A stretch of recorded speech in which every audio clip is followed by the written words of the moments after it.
레위기는 출애굽한 다음에 한 1년쯤 됐을 때에 그 시내산에 모인 이스라엘 백성들이 하나님께서 모세를 통해 주신 말씀입니다. 그 모세 오경 중에 딱 가운데 있죠. 그래서 중심이 되는 말씀이라고도 볼 수가 있고, 출애굽기 이어서 오는 말씀이기 때문에 출애굽기와 함께 읽어야 되는 그런 말씀이기도 합니다. 27장으로 되어 있으니까 짧은 분량은 아니지만 읽다 보면은 좀 더 있었으면 하는 아쉬움도 있습니다. 저는 개인적으로 지난 겨울 동안에 우리 어르신들 못 뵙는 괴로움을 레위기를 끼고 살면서 해소를 했습니다. 레위기를 어떨 때 하루에 한 번, 두 번도 읽으면서요. 레위기라고 하는 자동차를 분해했다가 조립했다가 분해했다가 조립했다가 그러는 과정을 거치면서 지난 겨울을 보냈는데, 아직 잘은 모르겠지만은 어쨌든 자꾸 읽다 보니까 레위기가 생각보다 어렵지는 않았습니다.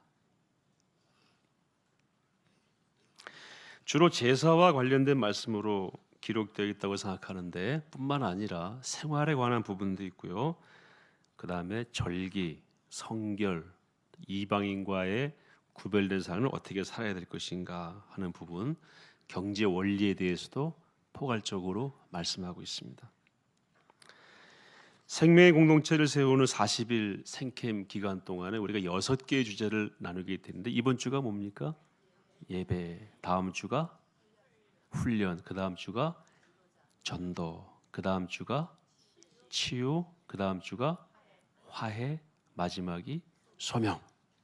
6개의 주제로 담임 목사님은 주일에 설교하시고, 우리 포에버 사역자들, 또 모든 교회 공동체 사역자들은, 말씀 사역자들은 그 주제에 맞는 말씀을 전하기로 그렇게 저희들이 마음을 먹었습니다. 그래야 교회가 정렬이 되겠죠. 그래서 레위기를 중심으로 6개의 주제를 담을 수 있으면 담고, 레위기 본문보다 더 정확한 적합한 본문이 있으면 옮겨가기도 하고, 어쨌든 레위기를 중심으로 말씀을 좀 나누는 시간을 6주 동안 갖도록 하겠습니다. 공교롭게도 이번 주가 생캠 6주 설교 중에 첫째 주고 주제가 예배인데, 레위기는 예배에 관한 말씀으로 시작합니다. 오늘 읽은 말씀이 바로 그 부분입니다. 레위기에 가장 먼저 나오는 주제가 제사에 관한 주제입니다. 1장부터 7장까지가 전부 제사에 관한 내용이고요. 그 다음에 16장, 17장도 제사에 관한 부분이고, 21, 22장도 제사에 관한 부분이니까 27장 가운데 최소한 13장, 거의 절반 정도가 제사에 관한 부분입니다. 그런데 제사는 오늘날의 뭡니까? 예배입니다. 그래서 레위기를 잘 보면은 우리가 어떻게 예배를 드려야 할 것인가, 예배를 통해서 우리가 어떤 은혜를 체험할 수 있는 것인가, 하나님은 도대체 예배를 어떻게 보시는가 하는 것을 우리가 찾아낼 수가 있는 것입니다. 레위기에는 제사가 5가지가 나옵니다. 5대 제사라고 하죠. 기억나시는 게 뭐가 있으시죠? 번제, 우리 번제 나왔잖아요. 그 다음 소제가 나오고요. 그 다음에 화목제가 나오고, 속죄제가 나오고, 속건제가 나옵니다. 3개 이상 맞추신 분은 잘하신 겁니다. 이 5대 제사가 전부 녹아든 것이 오늘날의 예배입니다. 그래서 우리 5대 제사를 앞으로 자세히 볼 텐데요, 하나하나를 다 보신 후에 예배를 드리시게 되면은 예배자의 마음이 달라지게 돼 있어요. 화제라는 표현이 오늘 성경에도 나오는데, 화제는 offering by fire, 영어로 말하면 이건 불을 태워 드리는 것이기 때문에 제사의 종류는 아니고 제사의 방식입니다. 그래서 속죄제도 불을 태워 드리면 화제가 되는 거고, 소제도 불을 태워 드리면 화제가 되는 거고, 흔들며 드리면 요제가 되는 거고 들어서 드리면 거제가 되는 건데 이것들은 제사의 종류가 아니라 뭐라고요? 제사의 방식이에요. 제사의 종류는 딱 몇 가지입니까? 5가지. 다시 한번 하겠습니다. 번제, 소제, 화목제, 속죄제, 속건제, 속죄제. 이 5가지가 5대 제사다. 5가지에 대한 설명이 계속해서 반복되면서 하나님의 마음이 이 제사를 통해서 우리에게 무엇을 던져주시는지를 느낄 수가 있습니다. 레위기에 나오는 제사를 제가 딱 2가지로 정리를 했습니다. 이 2가지만 정리하고 오늘은 마치도록 하겠습니다. 첫째는요, 레위기를 잘 보면은 제사라고 하는 것은 제사장과 제사자가 있는데 발음이 좀 혼돈이 있을 것 같아서 제가 제사인으로 바꿀게요. 제사를 드리려고 오는 사람은 제사인, 제사를 집례하는 사람은 제사장, 구별이 되는데 여러분 둘 중에 누가 더 중요하겠습니까? 지금 반으로 딱 갈렸습니다. 다 중요합니다. 그런데 먼저 언급된 1장부터 5장까지가 제사인에 관한 부분이에요. 오늘 말씀 제사인에 관한 부분입니다. 제사를 드릴 사람은 이렇게 해야 한다라는 부분이 5장이고요. 그 제사를 드리는 사람이 가져오는 제물을 하나님께 어떤 형식으로 드려라 하는 부분은 제사장에 관한 부분인데 2장이에요. 6장과 7장. 1장부터 5장까지는 제사인에 관한 부분. 이걸 오늘날 우리식으로 표현하면은 예배를 드릴 때에 이렇게 하세요라고 더 많은 부분이 언급된 부분이 누구를 향한 거라는 것입니까? 예배자. 집례자는 이렇게 하세요라는 부분은 더 분량이 적습니다. 그리고 나중에 언급됩니다. 그래서 예배의 중심은 하나님이시지만 예배를 드리는 제사를 드리는 중심은 제사인입니다. 제사장이 아니고 제사인입니다. 그래서 자, 여기서 우리가 내릴 수 있는 작은 결론은요. 제가 예배 준비하잖아요. 언제부터 준비했을까요? 한 2달 전부터 준비해서 레위기 읽으면서 그리고 어젯밤에도 준비하고 아침에도 일찍 나와서 준비하고 때로는 예배 준비하다가 꿈을 꿀 때도 있습니다. 그건 모든 예배를 준비하는 인도자, 특히 말씀 전할 때에는 다 마찬가지일 겁니다. 하나님께서는 예배에 누군가가 참여한다면 그 순수한 예배자, 우리가 쉽게 말해서 평신도, 집례에 해당되지 않는 일을 수행하는 일반 평신도가 더 많은 준비를 해야 한다는 것입니다. 한번 해보시겠습니까? 제가 힌트를 드릴게요. 저와 함께 레위기를 같이 한번 읽어보세요. 제가 레위기를 한 3달, 4달 강의할 텐데요. 한번 레위기를 읽으시면 내가 지금부터 예배를 준비한다는 마음을 한번 읽어보시면은 여기 딱 와서 앉아 계실 때 마음이 벌써 달라지시는 것을 느끼시게 될 겁니다. 한번 해보시겠습니까? 하나 예를 들면은 또는 저녁에 일찍 주무신다든가 아침에 나오실 때 깨끗한 옷을 준비해서 입고 오신다거나 마음 자세라도 그리고 조금 일찍 오셔서 하나님과 예배드리는데 죄가 있으면 안 되니까 회개도 하시고 그리고 마음으로 잠잠하게 예배자의 심정으로 마음을 준비하는 그런 과정을 통해서 하나님께서 레위기를 통해서 제사인에게 요구하셨던 그 분량만큼의 준비를 한번 해보시라고요. 그냥 우리가 하나님 앞에 서기 너무 아깝잖아요. 이거 한번 해보고 가야죠. 한번 해보십시오. 오늘 말씀해 보시면은 제물을 누가 잡는 걸로 되어 있습니까? 2절에 이스라엘 자손에게 말하이르라 너희 중에 누구든지 여호와께 예물을 드리려거든 가축 중에서 소나 양으로 예물을 드릴지니라 라고 되어 있고요. 그 예물이 소의 번제이면 되어 있고요. 4절에 그가 누굽니까? 제사인입니다. 제사자가 장이 아니고 그는 번제물의 머리에 어떻게 합니까? 안수하고 그를 위하여 기쁘게 받으심이 되어 그를 위하여 속죄가 될 것인데 그는 또 누굽니까? 제사인입니다. 여호와 앞에서 그 수송아지를 잡으라고 돼 있어요. 그러니까 제사장이 잡는 게 아니에요. 제가 작년에도 한번 잠깐 말씀드렸는데 짐승을 데리고 와서 누가 잡습니까? 자기가 잡는 거예요. 제사 행위의 대부분을 누가 하게 돼 있냐면은 제사인이 하게 돼 있습니다.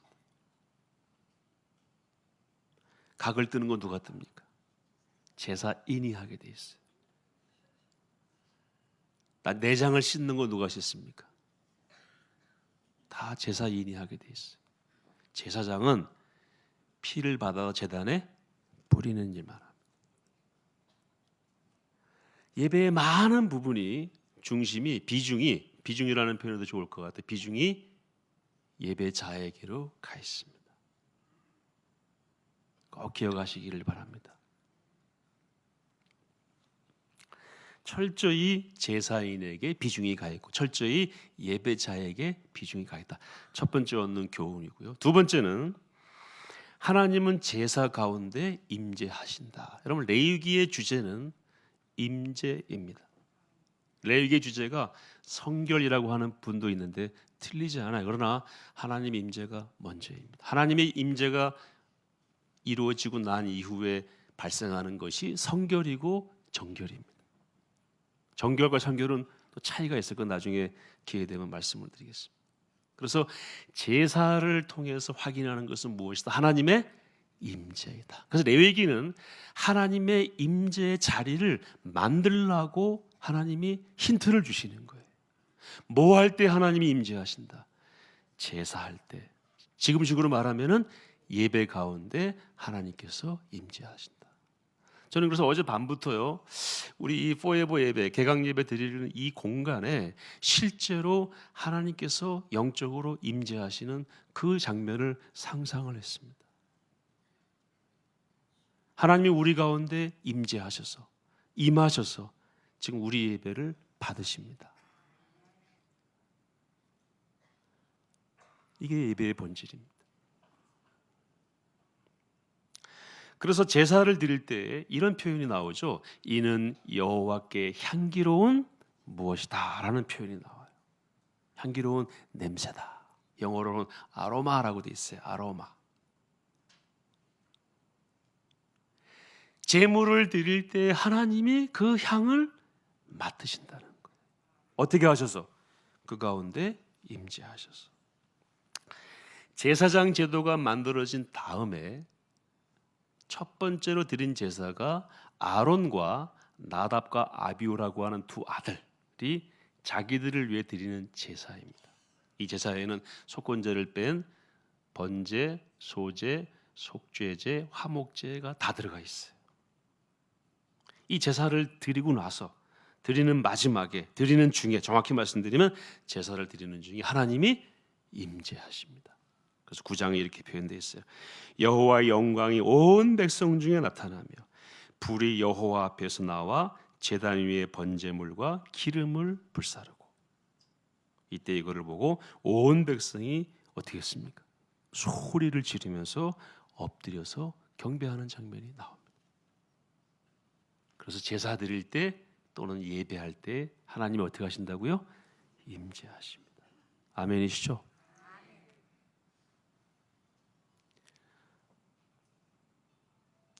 그러므로 제사는 찬송과 영광과 존귀를 받으시기에 합당하신 창조주 하나님께 드리는 우리의 헌신의 표현입니다. 그걸 받으시려고 하나님께서 임재하시는 거예요. 오셔서 실제로 제물을 불살랐습니다. 그러므로 제사와 예배는 여호와 임재를 경험하는 자리이고 하나님께서 우리를 만나주시는 장소, 그래서 만남의 광장입니다. 설교 제목이 무엇입니까? 예배는 만남입니다. 하나님과의 만남이고 성도 간의 만남. 화목제는요, 히브리어로 복수로 되어 있습니다. 화목제는 복수예요. 의미는 뭐냐면 하나님과의 화목, 우리끼리의 화목, 두 방향의 화목이 있기 때문에 복수로 되어 있어요. 예배를 통해서 화목을 경험하게 되는 것입니다. 회막이 나중에 성막으로 바뀌고 그 다음에 성전으로 바뀌는데 그 자리에서 예배를 드리고 제사를 드렸잖아요. 원래 의미는 만남의 장소입니다. Tent of meeting. 만나는 천막이에요. 누가 누구랑 만나는 것입니까? 하나님과 인간이 만나는 천막입니다. 그 나중에 성막으로 바뀌고 성전으로 바뀌게 됩니다. 그리고 예수님께서는 또 신약 시대에는 누가 성전이라고 말씀하십니까? 우리가. 그래서 우리가 우리 안에서 하나님을 만나는 거예요. 더 확대가 되면은 삶으로 드리는 예배. 그러니까 이 공간을 떠났을 때에도 우리는 항상 예배 드리는 마음으로 살며 하나님과 계속해서 만나는 것입니다. 그건 나중에 좀 시간 지나면 설명을 드리겠습니다. 이 만남의 장소에 어떤 자세로 나오느냐, 어떤 준비를 하고 나오느냐 하는 거에 대한 매뉴얼이 내용이 앞부분이라는 것입니다. 요즘 이런 말이 있더라고요. 제가 정확하게 알고 말씀드리는 건지 잘 모르겠습니다만 우리 어르신들이 저한테 해주신 말씀이에요. 고3 되면은 이산가족이라고 그러더라고요. 애가 어디 가서 안 보인대요. 저희 애도 마찬가지입니다. 그리고 대학 가면은 해외 동포라고 그러더라고요. 가끔 나타나가지고 달라고 그러고 또 사라졌다가 나타나고 시집장가 가면은 외계인인가요? 뭐 하여튼 그렇게 표현. 만남의 기회가 점점 어떻게 됩니까? 없어지는 거예요. 저는 고등학교 때부터 집을 나왔거든요. 딱 가출했다는 얘기가 아니고요. 이제 타지로 도시로 공부하러 나가가지고 중학교는 졸업하고 나갔단 말입니다. 근데 저희 어머니가 방학 때 가면은 항상 동전을 10원짜리, 100원짜리를 봉다리 거기다 담아서 주셨어요. 물론 다른 세종대왕도 주셨지만 그 동전을 특히 많이 주셨어요. 동전 필요해 그러 주셨거든요. 저는 그게 이해가 안 됐어요. 왜 좀 가볍고 보관하기 좋은 종이를 주시지, 지폐를 주시지 동전을 왜 주시나. 많이 주셨어요. 나중에 제가 이제 깨달은 건 뭐냐면은 전화하라고. 저희 때는 DDD라고 아시죠? 장거리 공중전화. 노란색으로 돼 있었어요. 일반 공중전화는 빨간색, 장거리 전화는 노란색. 80년도 전화하라. 그 돈 많이 먹었거든요. 돈을 가지고 가야 전화 끊기지 않았어요. 우리 어머니는 저랑 뭐 하고 싶었던 것입니까? 만나고 싶었어요. 대화하고 싶었어요. 하나님이 이걸 원하신다는 것입니다. 성경 어디에 나와 있습니까? 수가성 여인을 만나고 나서 그 여인과 예배에 대해 대화하시면서 이렇게 말씀하시죠. 아버지께 참되게 예배하는 자들은 영과 진리로 예배할 때가 오나니 곧 이때라. 아버지께서는 자기에게 이렇게 예배하는 자들을 찾으시느니라. 오늘 여기 오신 분들 하나님께 찾아진 바 되신 분들인 줄로 믿습니다. 하나님은 예배하는 자들을 찾으신다는 거예요. 또 나를 간절히 찾는 자가 나를 만날 것이라고 말씀하셨죠. 잠언 8장 17절에 나를 사랑하는 자들아 나의 사랑을 입으며 나를 간절히 찾는 자가 나를 만날 것이니라. 우리가 주님께 나왔으니까 주님이 우리를 만나러 나오시는 겁니다.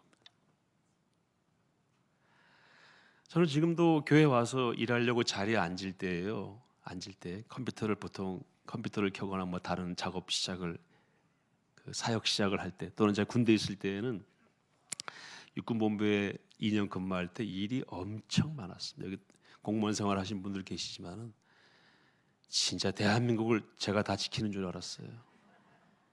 새벽 2시, 3시까지 또 일찍 나가서 항상 저는 그런 생각을 했습니다. 아, 내가 컴퓨터를 켜면은 하나님께서 내 옆에 앉으신다. 그래서 컴퓨터를 켜면은 그 부팅하는 소리 들리잖아요. 딕딕딕 소리 나잖아요. 그 소리가 하나님이 제 옆에 자리 잡으시는 소리다라고 생각을 했어요. 하나님과 같이 일한다. 하나님이 굉장히 좋아하셨을 것 같아요. 그게 예배자의 마음이고 하나님이 기대하시는 마음입니다. 하나님은 간절히 찾는 자를 찾아오십니다. 하나님은 예배하는 자 가운데 임재하십니다. 그것이 일터라면은 거기에도 하나님이 찾아오십니다. 그래서 오늘의 예배는 일터 예배로 확장이 돼야 됩니다. 오늘 임재를 경험하신 이후에 일터에서도 찾아오시는 하나님을 경험하시기를 바랍니다. 가정에서도 경험하시기를 바랍니다. 그래서 우리 예배가 예배로 시작해서 예배로 끝나는 우리의 일상이 그런 삶이 될 때에 레위기에서 말씀하시고 있는 하나님의 마음이 우리에게 전달되는 것입니다. 예배는 그러므로 실제적인 행위입니다.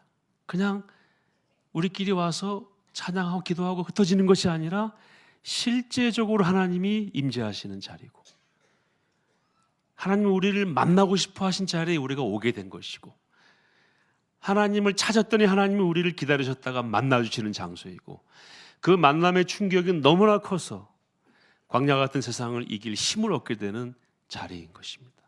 그것을 하나도 빠뜨리지 않고 다 경험하시기를 축복합니다.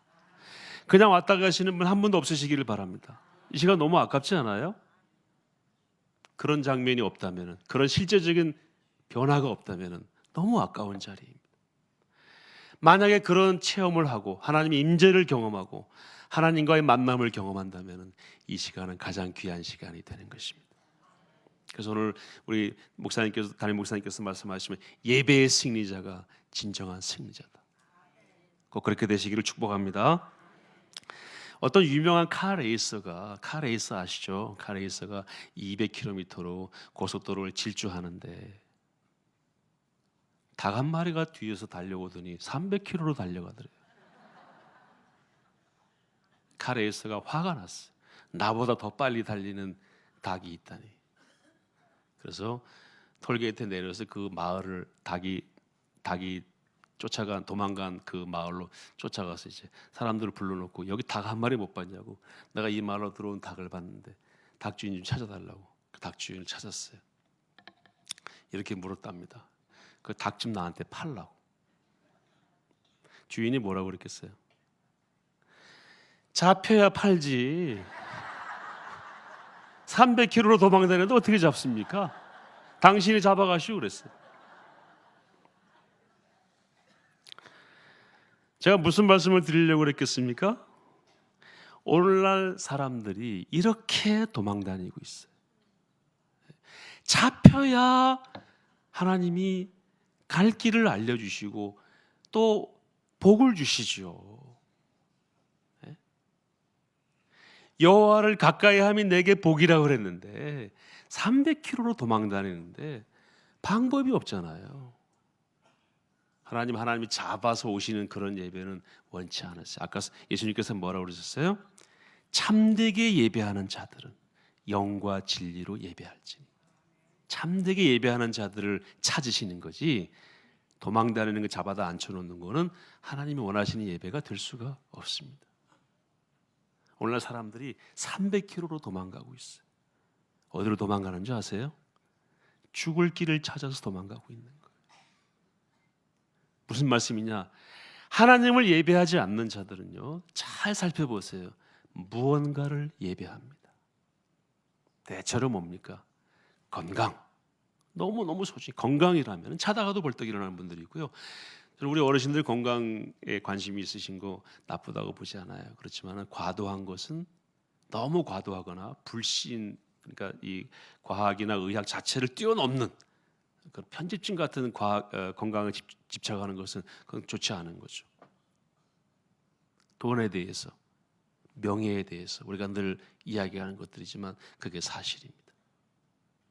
하나님을 예비하지 않는 자들은 300km로 도망다니면서 뭐 하고 있다고요? 무언가를 예배하고 있어요. 그래서 예배하지 않는 자들은 두 가지 손해를 보고 있어요. 첫째는 뭡니까? 예배하는 자가 받을 복을 받지 못하는 손해와 다른 것을 예배하는 잘못을 범하고 있는 것입니다. 오늘 여기 오신 분들은 있어야 될 최고의 자리에 오신 줄로 믿습니다. 며칠 전에 어떤 분이 전화가 왔어요. 저한테 모르시는 분인데 한 70대쯤 되신 것 같아요. 남자분이신데 아니면 65세. 차 몇 번 그 주인 맞습니까? 그래서 네 맞습니다. 그랬더니 그 차 앞이 그 아파트 저희 그 주택 그 현관 거기를 조금 이렇게 막은 건 아니고요. 차 모양이 그 현관 문을 조금 가렸대요. 그래서 그것을 차 좀 빼주시면 안 되겠냐고. 그거 당연히 제가 빼드려야죠. 그 다음 말씀을 좀 나누고 싶은 겁니다. 오해하지 말고 들으세요. 저한테 말씀하시면서 저는 차가 현관문을 막으면 재물의 운이 없다고 믿습니다. 그 말씀 들으셨어요? 지 마음이죠.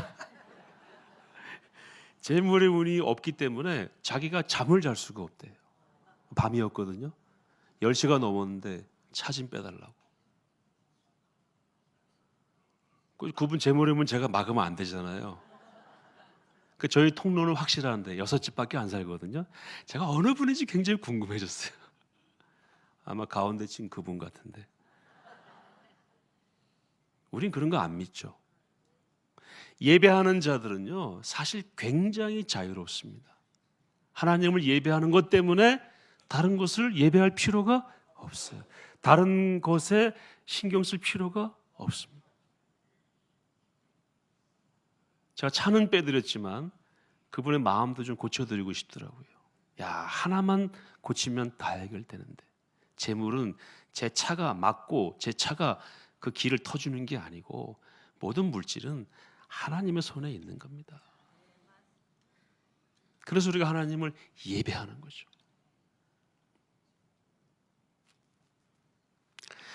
예배는 정리하겠습니다. 예배는 인도자가 중심입니까? 예배자가 중심입니까? 예배자가 중심입니다. 예배자가 직접 하나님께 예배드리는 것입니다. 우리 개신교 프로테스탄트는 신부라는 존재가 중간에 없어요. 신부는 지금도 자기가 사제라고 표현해서 제사장처럼 각을 뜨고 잡아도 누가 바쳐야만 됩니까? 제사장이 바쳐야만 되듯이 미사를 통해서 최종적으로 하나님께 바쳐지는 모든 기도나 모든 헌신은 신부를 통해서 가야 한다고 믿는데 우리 성경은 그걸 인정하지 않습니다. 우리가 예수 믿은 다음에 하나님께 담대히 나갈 힘을 얻게 되었다고 에베소서에서 말씀하고 있죠. 그 말을 다시 번역하면 직접 나아갈 힘을 얻게 됐다는 것이에요. 우리 모든 예배자는 직접 하나님께 예배드리는 것입니다. 우리가 여기 지금 수천 명이 와 계시는데요. 다 소용없어요. 예배는 내가 드리는 것입니다. 단독자로 드리는 것입니다. 예배 분위기 좋은 곳과 내가 드리는 예배는 상관이 없어요. 하나님은 나의 예배를 받으시는 것입니다. 그러므로 예배는 내가 단독자로 드리는 것이다. 그럴 때 예배의 감격과 은혜로 광야 같은 세상에서 이길 힘을 얻게 되는 것입니다. 그런 예배의 승리자가 되시기를 축복합니다.